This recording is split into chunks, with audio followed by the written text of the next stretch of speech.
I wanted to support my husband, even if his mom treated me poorly like a servant, and even if he didn't stand up for me. But things changed when his favorite brother got hurt and became half paralyzed. My husband started making fun of him, and even teamed up with his mom to make fun of me. That's when I decided I wouldn't take it anymore. Holding my brother-in-law's hand, I promised to get back at my husband and mother-in-law. My name's Mia, and I live with my husband Kent while we work together. I feel really overwhelmed because I have a ton of work to do at home and with my job, and I never get any time for myself. It's because my in-laws, who live nearby, keep asking for my help. Even though my husband and I both work, he never helps with the housework. My mother-in-law treats me more like a maid than a daughter-in-law. Mia, today you need to take your brother-in-law to the hospital. My mother-in-law calls me early in the morning on my day off. I'm supposed to take care of my brother-in-law's daily needs when I'm not working. Before, I was basically forced to drive him around like a taxi, but now I'm looking after him because he's half paralyzed. I'm always sorry, Mia, my brother-in-law said apologetically, but I shook my head. I'm doing it because I want to, so please don't worry, I replied smiling, but his expression seemed troubled. Before the accident, he was my mother-in-law's favorite. He graduated from a great university, landed a job at a big company, and was kind and gentle to everyone. It seemed like my mother-in-law only had eyes for him, as if he were her only son, leaving my husband, the second son, feeling ignored. Sometimes I got mad at my mother-in-law for treating my husband unfairly. That's why I always wanted to support him. But things changed drastically when my brother-in-law, who used to be so successful, ended up in a wheelchair after the accident.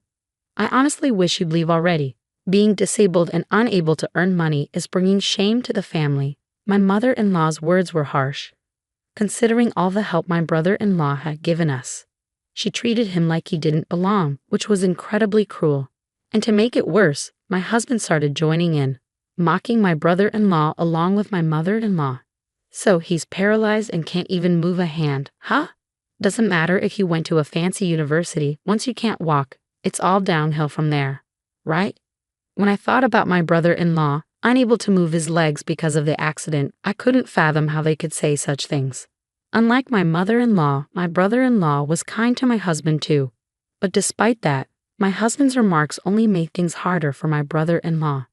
After all the hospital visits, I hope he'll move out soon. We can take care of my mom ourselves, and he's just a burden now, a disabled person who can't contribute anything. My husband's words were hurtful, and I found myself arguing with him. I reminded him of all the things my brother-in-law had done for us in the past, and that his injuries were just the result of a terrible accident. We shouldn't speak about him like that, especially since he treated my husband equally. I also opened up about how I'd been treated by my mother-in-law all this time. I endured verbal abuse and was made to run errands on my days off. But I went along with it because I hoped my mother-in-law would change her attitude toward my husband and maybe even acknowledge me a little. But no matter how much I pleaded, my husband didn't seem to understand. Since my brother-in-law's accident, my husband suddenly became the priority for my mother-in-law, who used to dismiss him. It was understandable that he'd feel happy about it, but for me, I just couldn't relate. The sudden and extreme change in her attitude was shocking. My mother-in-law was never easy to deal with, but I never expected my husband to change so drastically. Looking back, my husband often left all the household chores to me, but I believed he was making efforts in his own way. That's why his sudden change in attitude was so shocking and upsetting. One day, while feeling frustrated with my husband and mother-in-law, my husband suggested a family trip. I was thinking we could go to Hawaii for a change of scenery and have some fun, he said. As a working couple, we could afford a trip, but what about my brother-in-law who couldn't join us? Would he be left alone at home? When I voiced my concerns, I learned that a helper would be hired while we were away. Still, I couldn't shake the feeling of guilt for my brother-in-law and started worrying if I could even enjoy the trip. A little something to look forward to wouldn't hurt, my brother-in-law said a few days later, sensing my struggle with my husband's idea. I heard about the trip. Don't worry about me. Go and enjoy yourself. You've always been there for me during the hospital visits and everything else. It's time for you to relax and have some fun. His kindness touched me, and I joked that going on a trip with my husband and mother-in-law might be more exhausting than usual, which made my brother-in-law laugh. Encouraged by his words, I told my husband we should go ahead with the trip, and we began preparing for our Hawaii adventure. I took charge of planning the itinerary and dealing with the travel agency. My mother-in-law kept changing her hotel and activity preferences, making it a bit challenging to finalize the plans. But finally, 2 weeks before our departure, everything for our Hawaii trip was set. As soon as we landed in Hawaii, I made a decision to separate from my husband and mother-in-law. I had already felt used even before the trip, so I had planned for this moment. Plus, I needed some time alone, which I had been longing for since the days leading up to our departure. Most of my effort went into helping my mother-in-law prepare for the trip. I'd rush to buy the things she needed after work, and on my days off, I'd take her to the store so she could pick out what she wanted. These shopping trips with my mother-in-law would easily take up 4 hours each time. The 2 weeks before our departure were packed with this and assisting my brother-in-law with his hospital visits. Then, on the day of the trip, my husband and mother-in-law chuckled and told me, "You stay and take care of your brother." Those words left me speechless and utterly stunned. "Since I usually take care of my son, this time it's your turn. Hiring a helper costs money, but you do it for free," my husband and mother-in-law joked, laughing it off. Their demeanor left me feeling no anger anymore.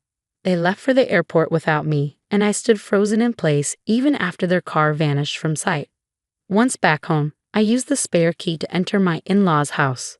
I found my brother-in-law lying down in the living room and told him about what had just occurred. "I'm sorry for suggesting the trip, but I never imagined it would turn out like this," I told my apologetic brother-in-law, reassuring him that this outcome was probably for the best. I hadn't expected much from my mother-in-law to begin with, but this incident also revealed my husband's true colors. I struggled to put my feelings into words, but at that point, I didn't really care anymore. As I glanced down at my brother-in-law's immobile lower body and left hand, I suddenly saw him rise to his feet. It was shocking because he wasn't supposed to be able to move like that. "What's happening? How are you standing?" I blurted out in surprise. Unable to contain my astonishment, I asked my brother-in-law, who then explained that he wasn't permanently paralyzed. It turns out he had been wanting to put an end to my mother-in-law's excessive interference for a while. He had chosen to stay at the family home because he couldn't afford to live on his own. "I'm barely making ends meet," he explained. When my mother-in-law insisted on him staying, he felt pressured to comply, fearing it might cause trouble for my husband and me. "My mother spends money recklessly. I thought my life would be ruined if things continued like this." I was naive at the time of the accident, he admitted. He had been contemplating how to break free from his mother's hold without causing issues for us. The turning point came when he pretended to be paralyzed and unable to walk. That's when my mother-in-law's attitude towards him changed. And just as he was wondering what to do next, my mother-in-law began favoring my husband. Listening to his story, I couldn't help but feel genuinely sorry for my brother-in-law. "It's really frustrating, isn't it?" I replied with a wry smile, and my brother-in-law returned the smile. "Well, shall we fight back then? What do you think? You can join in, Mia," he suggested. I had no intention of letting things end like this. This whole situation had disgusted me with my husband and mother-in-law. So of course I agreed to my brother-in-law's proposal. 1 week later, my mother-in-law and husband returned from Hawaii. As soon as they arrived home, my husband called me. "Hey, where are my things?" The apartment was empty when I got back. I explained that I had sent his belongings to my in-laws' house. "I made it so you can live with your mother like you've always wanted," I tearfully told him. But instead of understanding, he started complaining about how I moved his stuff without permission. Ignoring his reaction, I told him I want a divorce. "This is too selfish." He was taken aback, demanding to know what had come over me and who was the selfish one. Finally finding my voice, I confronted him about his betrayal of my trust and how much I had endured for him. And during the preparations for the move, even more of his wrongdoing came to light. It turns out he was secretly giving money to my mother-in-law without telling me. Looking back, my mother-in-law's extravagant shopping habits continued even after my brother-in-law quit his job. I had always assumed he was the one funding her spending, but it turns out he had significantly cut back on his expenses after leaving his job. That meant my mother-in-law must have been getting money from someone else, and the only likely candidate was my husband. "You need to repay the money you've been spending without my knowledge," I know $22,000 had gone missing in the past few months, I told him firmly. In response, my husband offered weak excuses, but nothing he said seemed to justify what he had done. Realizing that everything I said was true, he couldn't come up with any valid reasons. I informed him that my brother-in-law had already moved out, and I was living in a new place. I made it clear that neither my brother-in-law nor I wanted anything to do with him or his mother anymore. It's best for you to go live with your parents. Your family seems to only consist of your mother-in-law, right? I said before hanging up, but my husband's angry voice cut through. You're so insolent. I should have divorced you long ago, just like my mother said, he shouted. Even in that moment, he brought up his mother. Though it was my honest feeling, his words felt like a relief. His straightforward declaration of divorce was appreciated. Shortly after, a pre-filled divorce form arrived from my husband's end. I submitted it to the city office and sorted out the financial matters swiftly. Finally, I was free, but this was just the beginning. I submitted the divorce papers. I informed him over the phone. His response was curt. Now that I don't have a nagging wife and a disabled brother around, things will be much better for me. This is the best outcome, huh? He laughed. I laughed too, adding, your brother-in-law has semi-retired and is enjoying life abroad. And did you know he wasn't actually paralyzed? Oh, and your mother-in-law has some debts, so good luck with that. I thought I heard him say, huh. But I hung up, blocked his number, and decided he was just a stranger now, someone I didn't need to care about anymore. A month later, I received a letter from my ex-husband, Kent, sent through a lawyer. The letter was a mix of complaints, apologies, and an unthinkable proposal to remarry me. I'd often wish you were still with me. My salary alone can't support my mother anymore. It's impossible, he lamented in the letter.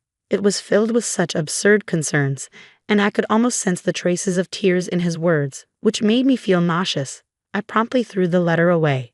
It appeared that my ex-husband had lost all his assets trying to repay my mother-in-law's debts.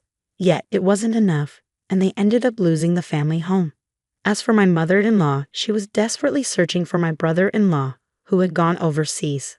According to my brother-in-law, she had been reaching out to his acquaintances and former colleagues. Despite her efforts, none of them intended to disclose his whereabouts. And even if she did find out, she wouldn't be able to go there. This situation was putting my second son at risk. I want to see my older son, she reportedly said, but none of my brother-in-law's acquaintances were willing to help her. It seems that life with Kent has been quite challenging for my mother-in-law since the divorce. Meanwhile, I've been enjoying a peaceful life in my new single-person apartment. It's remarkably calm compared to the chaos of before. It's been a year since the divorce, and for the last 6 months, I haven't heard a word from my ex-husband. Then today, I received an email from my brother-in-law abroad after a long silence. The email contained news that my mother-in-law had finally gone bankrupt, her name even listed in the official Gazette. Curious, I did some digging and discovered that Kent and my mother-in-law are now cohabiting in a small one-room apartment. Needless to say, they're not getting along. Kent is struggling to make ends meet and is drowning in debt, all because of my mother-in-law's uncontrollable spending habits.